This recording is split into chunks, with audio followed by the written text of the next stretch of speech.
are just really struggling in this new league, where it kind of feels like the other teams have stepped up their games, whereas Bloody Hit probably found themselves in a bit of a tangle and still are where they were, the last time that they played. And because of this evolution, the improvement from all the other teams, it makes Bloody Hit look worse than they actually are. So we'll just see if they can kind of bring it back a bit in this final 2 rounds.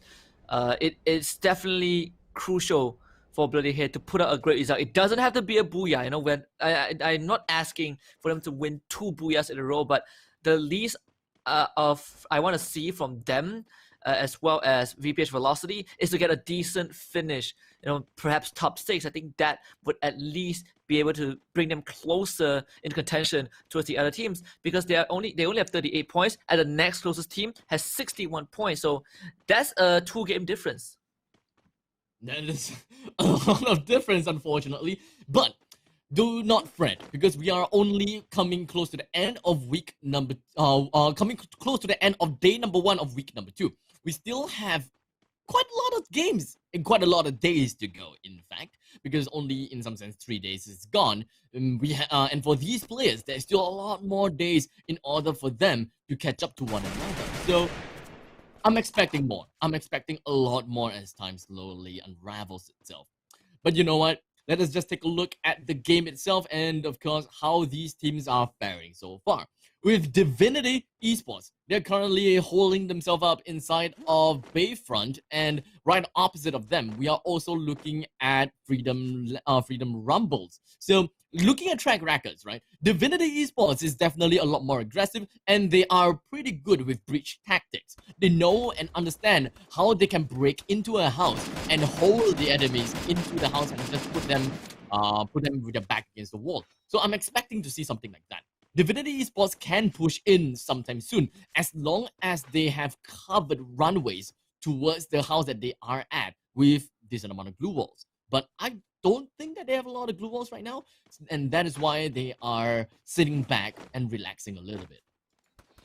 And I think for Divinity, the first 2 rounds that they played, they had a top 2 finish. So we'll see if they can keep that up. But so far, it doesn't seem the case, though. Divinity are pretty spread out, and they're getting ran at by Freedom Rumble. Batman is already down on the ground, but there is backup from Voidface from afar. And unfortunately, they won't be able to save Batman at all. So the rest of Divinity, they are forced to bail Freedom Rumble. They get control of this compound as they draw first blood.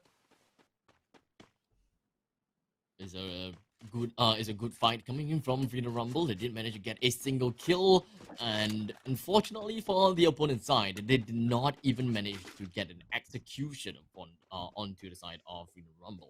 But you know what? Velocity, they entered into this game with only 3 members in their arsenal. They do not have the 4th, and thus that is going to be quite a handicap on the side of VPH Velocity, and it doesn't help it doesn't help with the fact that they are at the bottom of the scoreboard. I really want to see something different coming from VPH Velocity, and I really want to see them strive and grow as a team as the series slowly unravels itself as the weeks come. So I got my hearts out to them. I also got my hearts out to Bloody Heads. Bloody Heads better have to do something different this time, because this is going to be the second last thing that they can do today before they take a break and watch the VODs. Oh yeah, I think again, I'm pretty sure I mentioned this before, that the first 3 weeks is gonna be the experimental phase where you can still, I wouldn't say be laid back, but you can't afford to take these disadvantages, these kind of early exits. But after week 3, you really have to kind of buckle up your game, and some teams, they do take a while. And until then, VPH Velocity and Bloody Hit, they will get the benefit of doubt of maybe they just need a while more. So hopefully leading up to that point, they will constantly be able to slowly grow and improve from it. Yeah, they still have some time to work with, but as we say that, Legends Rumble is going to try and make quick work of Awesome, as Awesome did have an early exit in the past 2 rounds, and it's still not really improving for them. In Kalahari, Legends Rumble getting a vantage point and a bird's eye view over Coco. This is one of the best places, one of the best places that you can go.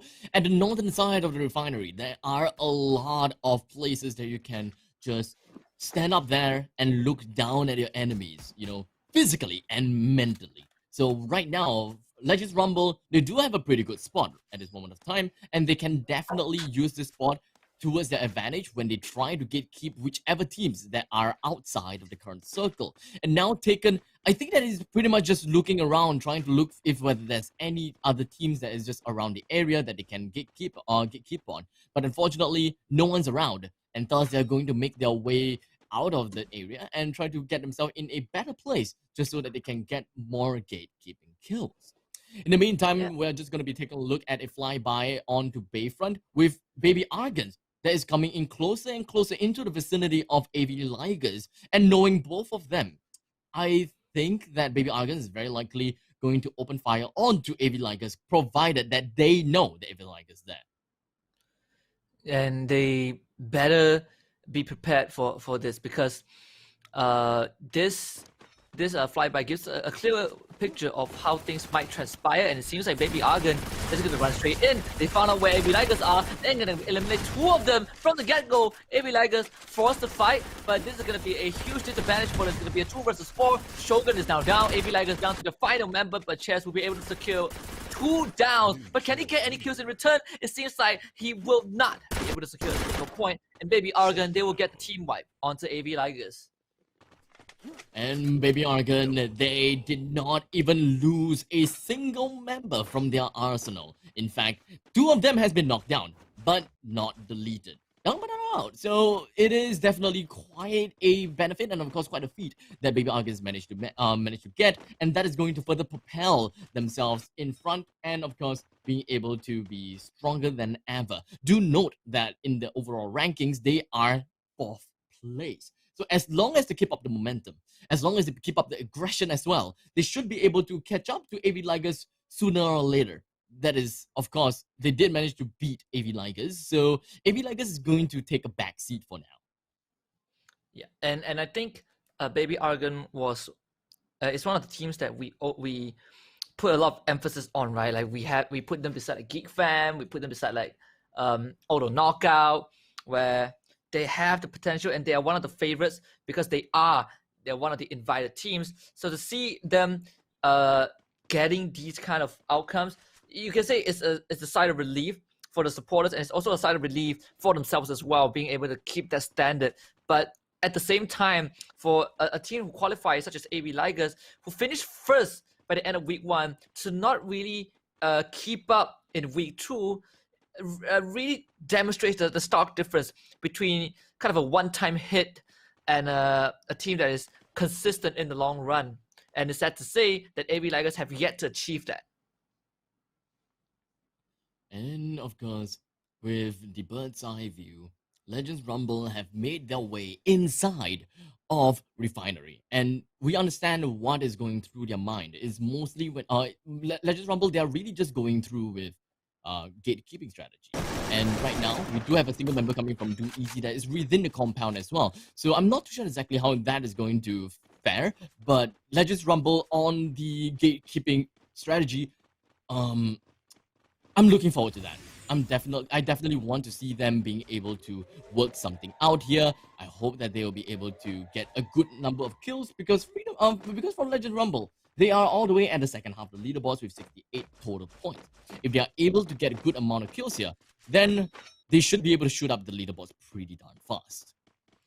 Yeah, I definitely agree with that. And I think for Legends Rumble, is also they also are one of those kind of uprising teams that is worth looking at, and definitely not to downplay the potential of other teams, but I think Legends Rumble kind of have more of the grit in them, or like kind of you feel that they have more potential to pull out those great moments. So they got a booyah last week, but that's about it. So it kind of makes you question whether Legends Rumble just got lucky, or maybe they were not able to consistently keep that performance throughout the entirety of the league for this past, for the 2 weeks.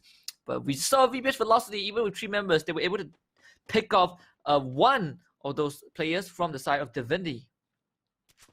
Back to talking about Legends Rumble, I think that the consistency is not exactly on their hands, because there are some teams whereby when they play it consistently, and of course when they win it consistently, it is a very apparent consistency, and we know exactly what they're doing and how they're doing, making things correctly because they adapt correctly. But for the side of Legends Rumble, it's more the side that more on the fact that they are not being able to they are not able being they are not being able to be consistent. It's only mostly because of the chaos that ensues due to the circle, due to the storm that just pushes and flushes everyone else out, and thus making things difficult to anticipate. But this time, with Legends Rumble being inside the refinery and the fact that they are inside of the safe area, I do think that they will be able to keep up some kind of a consistency there. But it does seem like the new circle is away from them now, and it is going to put them back onto square one, where they have to chase the storm. Yeah, and I think this kind of chase definitely does require a bit of effort, right? You cannot just chase blindly. I think consistency comes in a lot of manners as well. It's not just your gunfight, it's also about your strategy, your planning, and how you learn about your opponents. But it's kind of still up in the air. We are still in the early phases of the league, of this major. So there's a lot of speculations that can be made, and thankfully, whatever is said now can be proven wrong in a positive manner. So we just have to see. But on the QV, we see Bloody Hit engaging with Baby Argon, but at the same time, they also have Freedom Rumble in front of them and VH Velocity. They will be doing some scout duty from this watchtower, and they're not done with Divinity just yet. As you see a couple of shots fired at both Shira and Junel, but those two members of Divinity will still be safe. And speaking of safe, Do Easy Zaraki is definitely not safe as he's trying to get himself into the circle as fast as possible. Now with the circle coming in and closing out, I'm looking forward to see how Zaraki is going to be safe and sound, especially looking at his health. He is being just brought down from the damage from the storm and unfortunately being knocked down by one of the enemies that saw him running. But fast forward right now, we'll take a look at what is on the screen. We've watched and learned Demon with a jumping shot onto the Vector Akimbo. He manages to get one person down. He's going on for the next one and just going to be firing down every single one of this land right on the enemies. And Demon wholeheartedly brought down 3 members all by himself. And Clanks joins in the fray, trying to bring down the last member from the side of FSK. And he still manages to stay alive. I have no idea how this worked out. Demon's still dead. They are unable to pick him up. I don't know how. It became so punishing on the side of Watch and Learn. They shouldn't even lose Demon at the point of time. They should have been able to pick Demon up. And they should be able to just flush out the last member from Fast Kill MY with no problems whatsoever. But I suppose that there was a little bit of hesitation on that side that has led to the defeat of Demon. Yeah, he lived longer than expected, so at least they go out with a couple of with 1 point in the back. So not all is lost, but teams are starting to really get eliminated as we enter the 4th circle. And Divinity Esports, they are also out, and this is where chaos is going to really ensue. Freedom Rumble having the high ground advantage in this building as Watch and Learn, Legends Rumble, and Baby Argon, they all engage in the gunfight as Legends Rumble will be the next team to bomb out Bloody Hits. It's gonna gatekeep this area. They are the only team in the circle. This is the best possible position that Bloody Hit can get themselves. Another question is, can they hold on to this compound? It does seem like they are very, well, okay, not anymore. At first I was about to say that they are very obsessed with looking at what is around them, but they are not looking at what is underneath them. But it does seem like Pogs is going to be the one that will be taking the rear duty.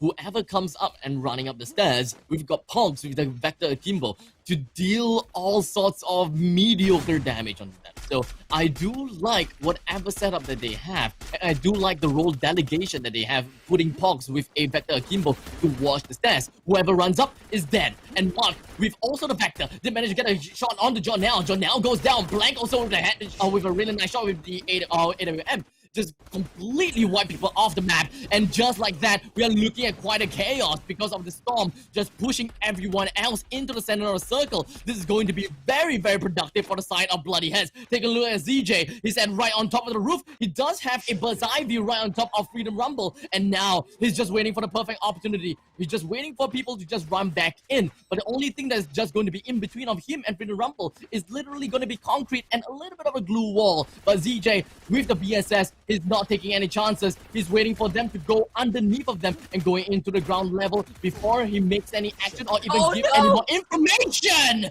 about the members. But it does seem like they allow Freedom Rumble to leak in, and thus that is going to be an explosion right on the feet of the opponents. And now Bloody Heads, DJ is going to be the last man remaining. The BSS shot onto the drag will bring him down. Bloody Heads is going to be eliminated at number 3, and Baby Argons once again didn't manage to bring themselves right up the leaderboards and be the winners again.